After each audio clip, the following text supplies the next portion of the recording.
இப்ப நம்ம பார்க்க போறது என்ன அப்படின்னா 10ஆம் வகுப்புல அறிவியல்ல 2வது பாடம் ஒளியியல். பாட தலைப்பு என்ன பேருப்பா? ஒளியியல். அதாவது ஒளியினை பற்றி படிக்கக்கூடிய இயற்பியல் பாடப்பிரிவுக்கு பேரு ஒளியியல் அப்படின்னு பேரு. ரைட்டுங்களா? ரைட். இப்ப ஒளினா என்ன சார்? ஒளி அப்படின்றது ஒரு வகையான ஆற்றல். முதல்ல அதை புரிஞ்சுக்கணும். ஒளி என்பது ஒரு வகையான ஆற்றல். சரியா? இது ஒரு வகையான ஆற்றல். சரி, இந்த ஒளி எப்படி சார் பரவும் அப்படின்னு கேட்டீங்கன்னா, ஒளியானது அலை வடிவத்தில் பரவும். ஒளியானது அலை வடிவத்தில் பரவும். அப்படி சொல்லும் பொழுது அலை அப்படின்னும் பொழுது உனக்கு 2 வகைகள் இருக்குப்பா. குறுக்கலை அப்படின்னு ஒண்ணு இருக்கு, நெட்டலை அப்படின்னு ஒண்ணு இருக்கு.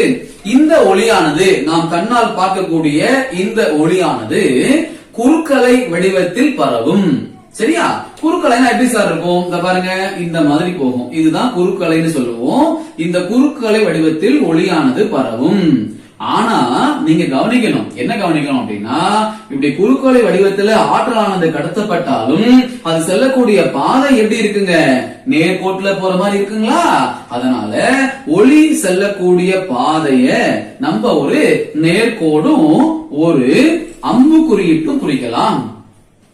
இந்த மாதிரி ஒரு ஒளி செல்லக்கூடிய பாதையை ஒரு நேர்கோடு அம்பு குறியிட்டும் குறிச்சிங்க அப்படின்னா இதற்கு பேரு ஒளி கதிர் அப்படின்னு பேரு. என்ன பேருப்பா இதுக்கு பேரு? ஒளி கதிர். சரியா? சரி, அடுத்தது என்ன சார் கேட்டீங்கன்னா, சார் என் கையில இந்த மாதிரி நிறைய ஒளி கதிர்கள் இருக்கு சார். இந்த மாதிரி நிறைய ஒளி கதிர்கள் இருக்காங்க.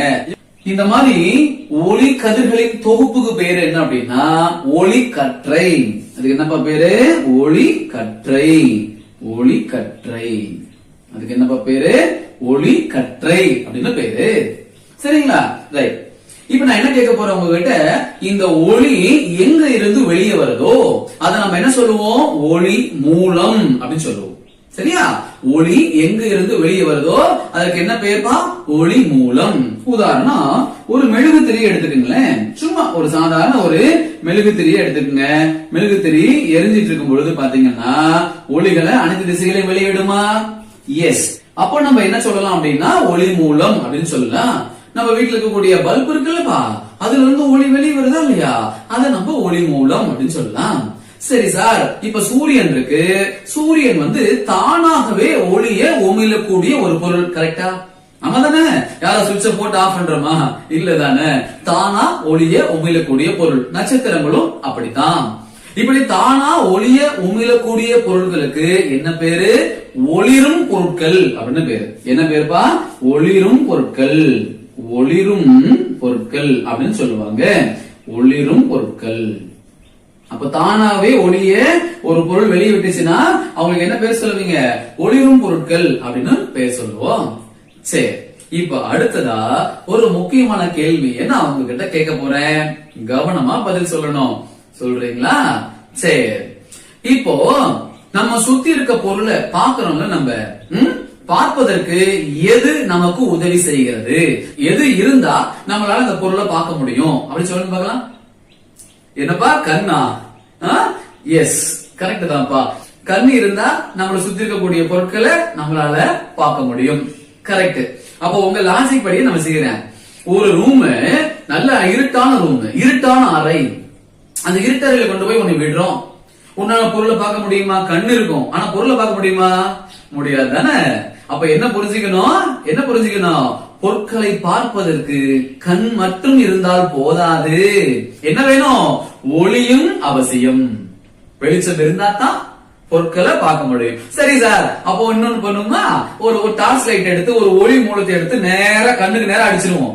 கண்ணுக்கு நேரம் ஒளி மூலத்தை அடிச்சிருவோம். அப்போ பொருட்களை பார்க்க முடியுமா? உன்னால ஒளி இருக்கு, பார்க்க முடியுமா? முடியாது. என்ன சார் சொல்றீங்க? ஆமாப்பா, எப்போ ஒரு பொருளை நீ பார்க்க முடியும் தெரியுமா? எப்ப தெரியும் பார்க்க முடியும்? இப்ப ஒளியானது பொருட்கள் மேல பட்டு எதிரொலிச்சு வரணும். அப்படி எதிரொலிச்சு வர கதிர்கள் உன் கண்ணை அடையணும். உன் கண்ணுக்குள்ள ரெட்டினா அப்படின்னு ஒரு பகுதி இருக்கும். அந்த ரெட்டினா உள்ள போகணும். அப்பதான் உன்னால பொருட்களை பார்க்க முடியும். சரியா? அப்ப பொருட்களை நீ பாக்குறோம் அப்படின்னா உனக்கு கண்ணு இருக்கணும், கண்டிப்பா ஒளி இருக்கணும். ஒளியானது பொருட்கள் மேல பட்டு எதிரொலிச்சு வரணும். அந்த எதிரொலிச்சு வரக்கூடிய கதிர்கள் கண்ணை வந்து அடையும் பொழுது நம்மால் பொருட்களை பார்க்க முடியும். சூப்பரா? இந்த மாதிரி ஒளி இருக்கு. இந்த ஒளியினுடைய பண்புகள் என்ன சார்? இந்த ஒளியினுடைய பண்புகள் என்ன சார் பார்க்கலாமா? வாங்க ஒளியினுடைய பண்புகளை பார்ப்போம். ஒளியினுடைய முதல் பண்பு ரொம்ப எளிமையான பண்பு, முன்னாடி சொல்லியிருக்கேன் நானு. ஒளியினுடைய முதல் பண்பு என்ன? ஒளி ஒரு வகையான ஆற்றல். ஒளி ஒரு வகையான ஆற்றல். ரைட். இரண்டாவது ஒரு கேள்வி இதுல எழுப்பிடுறோம். ஒளி ஒரு வகையான ஆற்றல், சரிதான். ஒளி அலை வடிவத்தில் பரவும், சரிங்களா? ஞாபகம் வச்சிருக்கீங்களா? என்ன அலை வடிவத்தில் பரவும்பா? குறுக்கலை வடிவத்தில் பரவும். ஆனால் ஒளியானது நேர்கோட்டில் செல்லும், கரெக்டுங்களா? அதான் இரண்டாவது, ஒளியானது நேர்கோட்டில் செல்லும். சரியா? ரைட். மூணாவது என்ன அப்படின்னா, ஒளி பரவுவதற்கு ஊடகம் தேவையில்லப்பா. காற்று இருந்தாலும் சரி, காற்று இல்லைனாலும் சரி, வெற்றிடத்தில் கூட ஒளியானது பரவும். இப்ப சூரியன்ல இருந்து ஒளி வருது இல்லையா? பகுதி எவ்வளவு தூரம் வெற்றிடம் தானே இருக்கு. பூமியினுடைய குறிப்பிட்ட உயரம் வரைக்கும் தானேப்பா காற்று மண்டலம் இருக்கும். ஆமா தானப்பா? அதுக்கு மேல வெற்றிடம் தானே கண்ணு. அப்போ சூரியன்ல இருந்து ஒளி வருது அப்படின்னா வெற்றிடத்தின் மூலியமா தானே வருது. அப்போ ஒளி பரவுவதற்கு ஊடகம் அவசியமா? தேவையில்லை. வெற்றிடத்திலும் ஒளியானது பரவும். நான்காவது பாருங்க, திசை வேகம்.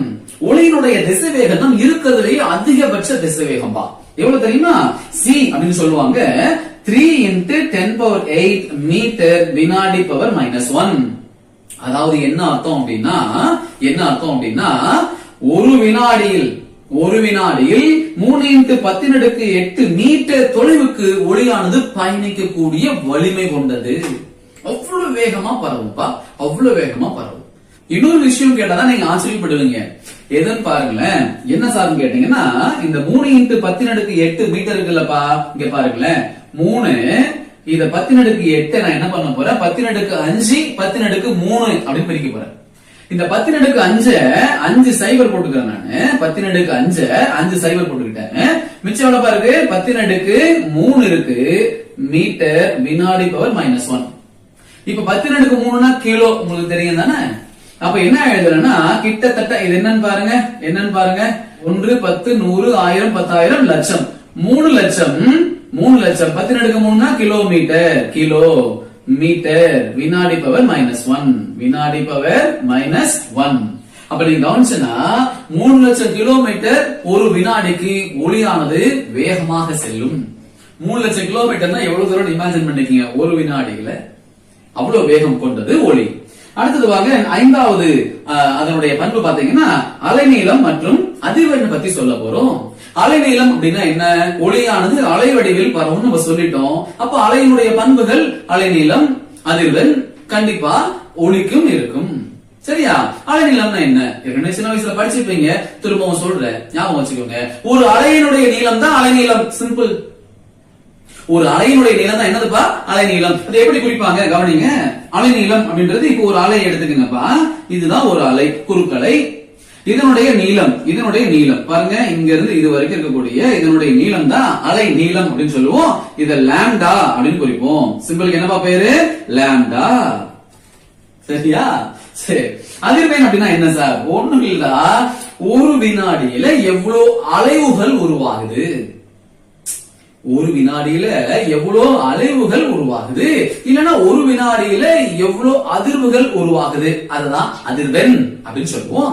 இது நம்ம n அப்படின்ற எழுத்தால குறிப்போம். சில இடத்துல நியூ அப்படின்ற எழுத்தால குறிப்பாங்க. சோ n குறிக்கலாம் அல்லது நியூன்னு குறிக்கலாம். சரியா? ரைட். புரிஞ்சுங்களா? ரைட். இப்போ ஒரு முக்கியமான விஷயம் என்னன்னா, இதுல இந்த அலைநீளம், அதிர்வெண், அப்புறம் திசைவேகம், இதை மூணையும் இணைக்கக்கூடிய ஒரு ஃபார்முலா இருக்குப்பா, வாய்ப்பாடு ஒன்று இருக்கு. என்ன தெரியுமா? C = new lambda.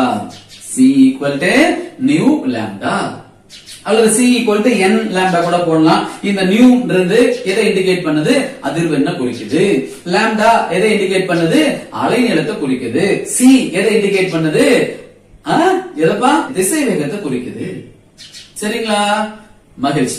இதுல இருந்து ஒரு முக்கியமான விஷயம் உங்களுக்கு சொல்லி தர போறேன். என்னன்னு கேக்குறீங்களா? கவனிய இதுல இருந்து அலை நீளம் வேணும்னு வச்சுக்கோங்களேன், அதிர்வெண்ணை கீழே கொண்டு வந்துருங்க.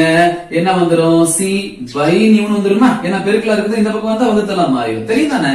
சரி, இப்போ மேலும் கீழும் இரண்டு வேரியபிள், மேலும் கீழும் இரண்டு டேர்ம்ஸ் இருக்குதுன்னு வச்சுக்கோங்களேன். அப்ப கண்டிப்பா அது இரண்டும் நேர் விகிதமா எதிர் விகிதமா? மேலையும் கீழே இருந்தா எதிர் விகிதம். கரெக்டுப்பா, எதிர் விகிதம். எதிர் விகிதம்னா என்ன அர்த்தம்? இவன் மதிப்பு அதிகமாகும் பொழுது இவன் மதிப்பு என்ன ஆகும்? குறையும். அப்போ அலைநீளம் அதிகமா இருந்தா அதிர்வெண் குறையும். கரெக்டா? அலைநீளம் குறைவா இருந்தா அதிர்வெண் சூப்பர்பா அதிகரிக்கும். Very good, very good. அவ்வளவுதான்.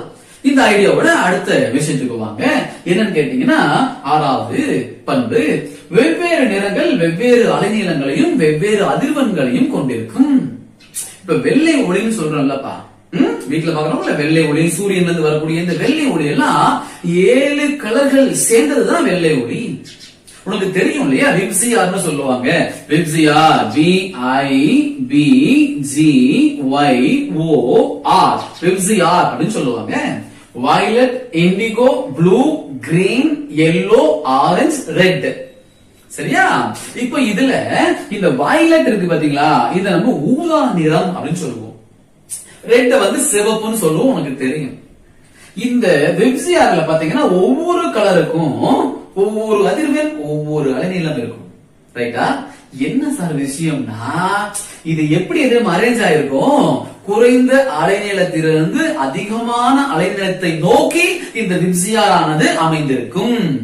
எப்படி சார் கேக்குறீங்களா? சிம்பிள் ராகன்னு. வீணா என்ன சொன்னேன்? வயலட், ஊதான்னு சொன்னா இதற்கு அலைநீளம் குறைவு. அலைநீளம் குறைவுனா அதிர்வெண் எப்படி இருக்கும்? அதிகமா இருக்கும். Good good good. அடுத்தது வாங்க, அலைநீளம் குறைவு தானே இதுக்கு. அப்படியே கொஞ்சம் கொஞ்சமா அலைநீளம் அதிகமாயிட்டே போய் சிகப்பு இருக்கு பாத்தீங்களா, இதுக்கு அலைநீளம் அதிகமா இருக்கும். அலைநீளம் அதிகமா இருந்தா அதிர்வெண் குறைவாக இருக்கும். சரியா? அப்போ முதல்ல அலைநீளத்தை வச்சு சொல்லுங்க. ஊதா, சிகப்பு. அலைநீளம் இதற்கு குறைவு, இதற்கு அதிகம். அதிர்வெண் சொன்னோம்னா ஊதா அதிர்வெண் அதிகம், சிகப்பு அதிர்வெண் குறைவு. கரெக்டா படிச்சுக்கணும். அலைநீளம் எப்படி, அதிர்வெண் எப்படி. ரைட்? அடுத்தது வாங்க, என்ன இருக்கு? அதுதான் அடுத்தது 7வது பாயிண்ட். இப்ப சொன்னதுதான் 7வது பாயிண்ட். ஊதாவுக்கு அலைநீளம் குறைவு. அலைநீளம் குறைவு என்றால் அதிர்வெண் அதிகம். சிகப்பிற்கு அலைநீளம் அதிகம், ஆனால் அதிர்வெண் ஆனது குறைவு. நாம வச்சுக்கிறீங்களா? மகிழ்ச்சி. அடுத்தது பாத்தீங்கன்னா இடைமுகப்புன்னு சொல்றோம். இரண்டு மீடியங்களை பிரிக்கக்கூடிய பகுதியை நம்ம இடைமுகப்பு அப்படின்னு சொல்லுவோம். தமிழ் வார்த்தை, ஞாபகம் வச்சுக்கீங்க.